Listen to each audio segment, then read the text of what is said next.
Hey everyone, Miss Phillips here from Union Elementary. This is today's 4th grade reading lesson. Today's lesson is on making inferences. So at the end of the lesson, you will be able to make an inference based on evidence from the text. So the first question is, what is an inference? An inference is a guess that we can make based on either evidence from the text or based on things that we already know in our heads.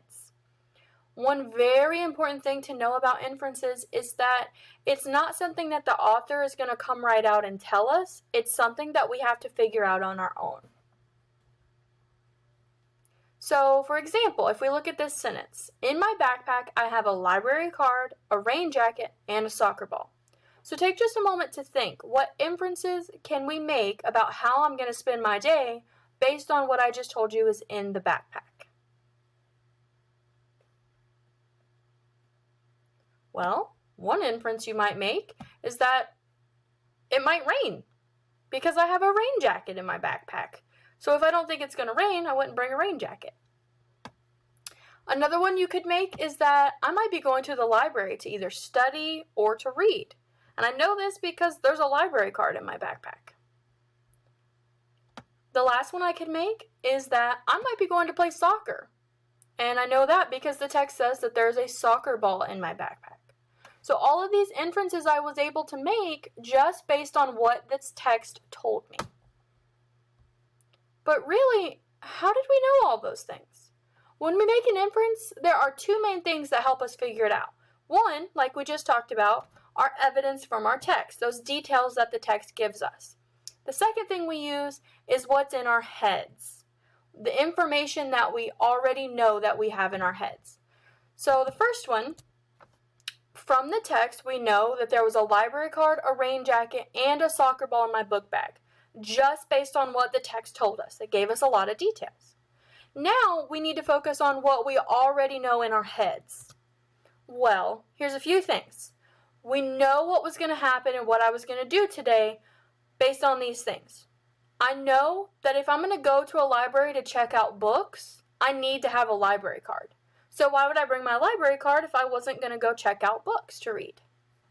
Another thing we could have known is that if I know that it's going to rain, or if people in general think it's going to rain, they're either going to bring an umbrella with them or a rain jacket to help protect them from the rain. That's something else I knew.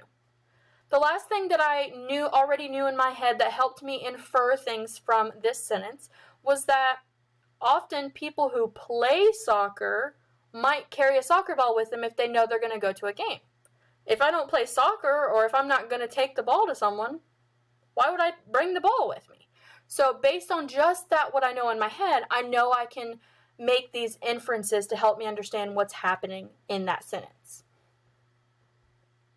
So let's look at this story, this cartoon right here.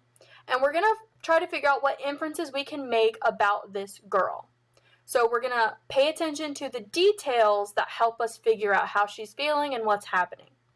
So in the first square here of this cartoon, it says, I'm so excited to finally see this movie. Everyone says it's so good. And we see that that one was at 1 p.m. Next box, 1:45 p.m. It looks like she's yawning and she's actually checking her watch in this picture. A little bit later, it says at 2:15, she's asleep. She's in the movie theater, but she's asleep. Her popcorn's falling on her lap.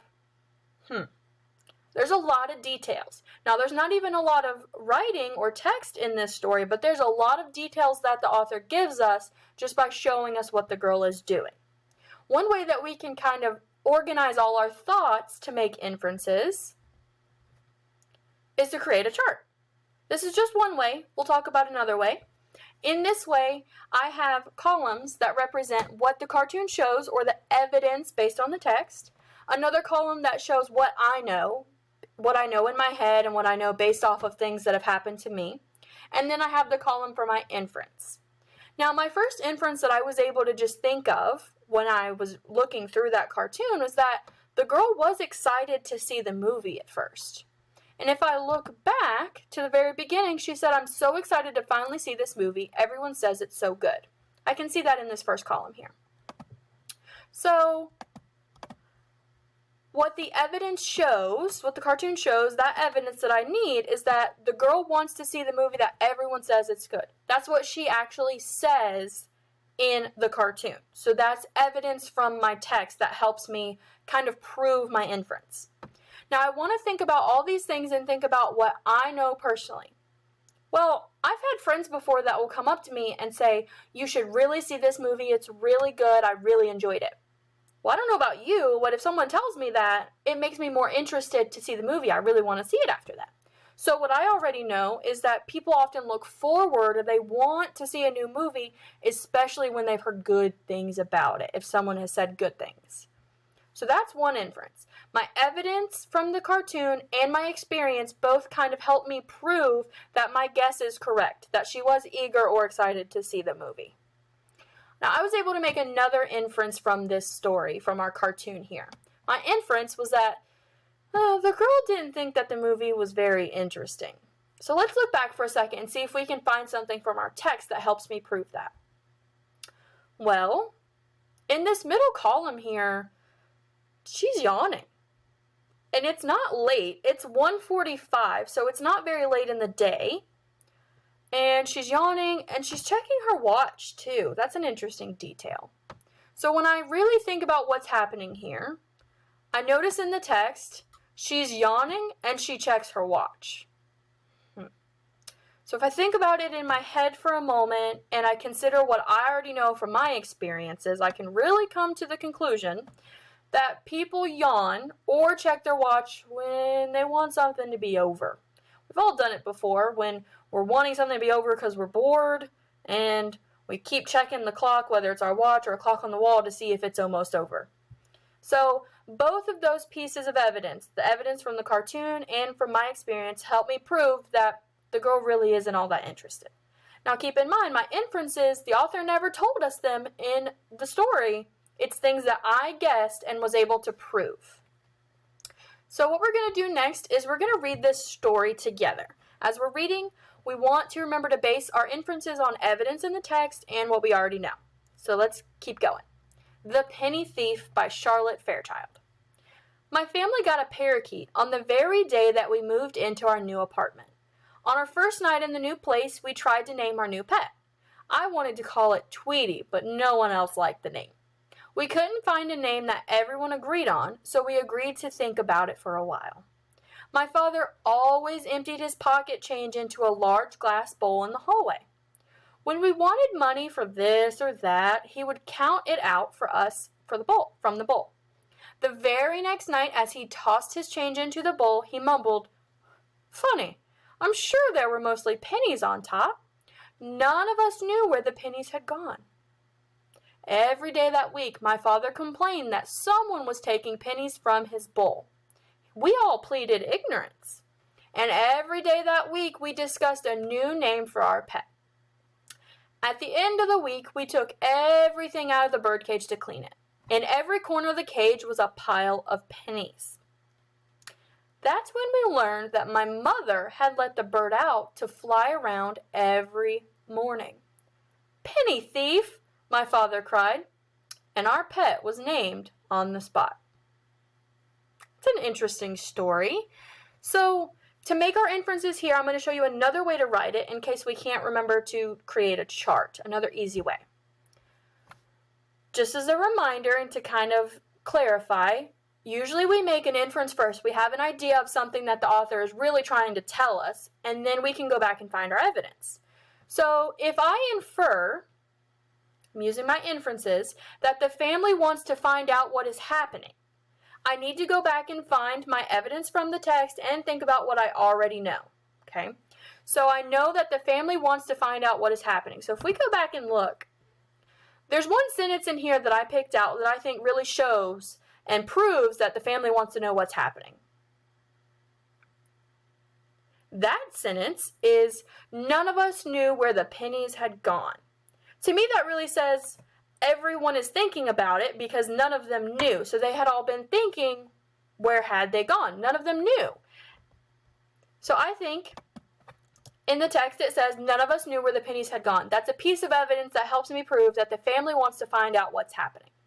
Now, I also need to include what I already know in my head to help me finish out and prove my inference. Well, I know that when something mysterious happens or something happens that I can't explain, I want to figure out what's going on. I want to solve that mystery and really figure it out. So that helps me think that the family, no one knew where the pennies had gone, so they want to figure out what's happening. Now, there's another inference that can be made from this story, but I'm going to let you try it this time. So, inference number 2. I infer that the bird was taking the pennies. Now, that's a lot to say, so let's see if we can back it up with evidence from the text first. So look through the story and see if you can think of any sentence that helps us prove that you think the bird took the pennies. Take just a moment to think about it.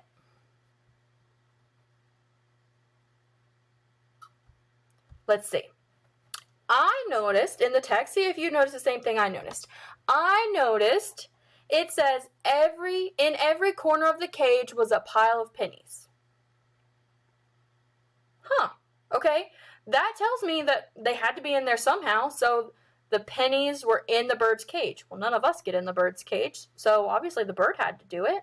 So let's think about that along with what we already know. Think about what you already know about birds and about this situation.